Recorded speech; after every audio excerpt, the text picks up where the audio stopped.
Закаливаем нож. Это вот из подшипника показывал, который разгинали. Значит, масло подогрели предварительно, в ведре вот там стоит, сейчас покажу где. Нож проверяем. Тут сейчас день, светло, на магнит проверяю.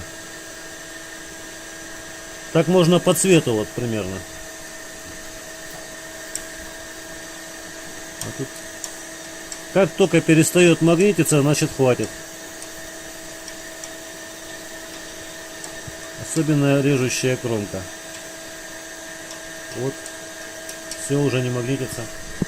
Переходим сюда. Опускаю сначала вот так вот. Линия закалки.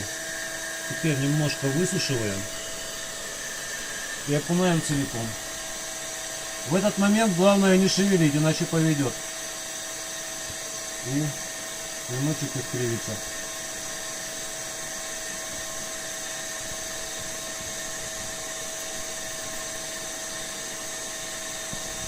Так, достали, посмотрели. Поводок нету. И чистим. Вон можно выпущить. Песочки его вот так вот от масла слегка отодрать. Чуть-чуть.